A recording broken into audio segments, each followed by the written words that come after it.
আজকের কথাগুলো ডানা থাকা পাখি উড়তে না পারার মতো। ছোট ছিলাম, ভালো ছিলাম, ঘুরতামই না কত।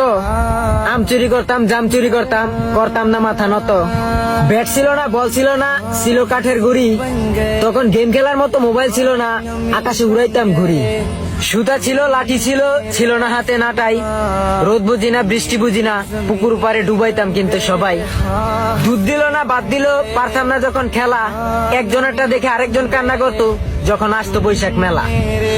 দল নিয়ে কারাকারি, পাড়ায় পাড়ায় মারামারি, চোখে পানি আইসা পড়তো ঘুষি আর কিলে। যতই মারামারি করি না কেন, আবার সবাই যাইতাম মিলে। সকাল বুঝি না, বিকেল বুঝি না, যাইতাম খেলার মাঠে। সাতটা একদিন বাজার করার জন্য যাইতাম বাবার সাথে হাটে। এইটা মজা লাগে না, ওইটা মজা লাগে না, খাইতাম ডালদা ভাত। সকালে না খাইলে বিকালে মায় বাড়ি দিত ফাত ফাত। বাবায় না দিলে, মায় না দিলে, দিত দাদির টাকা। স্বপ্নে দেখতাম একদিন ঘুরতে যামু রাজধানী ঢাকা।